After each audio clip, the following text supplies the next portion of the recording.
Aj umenie rozprávať vtipy je.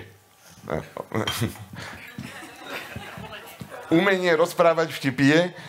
Aj to je umenie rozprávať. Prečo to hovorím? Lebo my sme mali štedrý večer, ešte sa vraciam k Vianociam a umenie je fakt rozprávať vtipy. Není to jednoduché. U nás v rodine sa traduje taký starý vtip, celoročne rozprávame si ho a ten vtip tak znie, že dojde manžel večer z roboty a žena mu hovorí, že padla nám polica, mohol by si ju opraviť? A on je na to, čo som ja, nejaký stolár?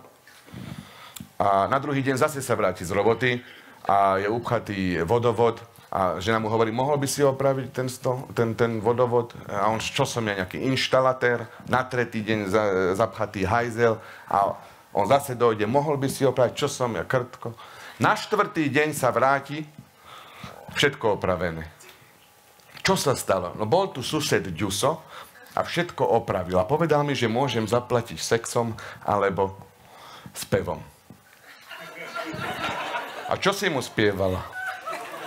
A čo som ja, nejaká speváčka? To je ten vtip, ktorý sa traduje u nás v rodine už 10 ročia. Na štedrý večer moja pani, počúvajte, mám dobrý vtip.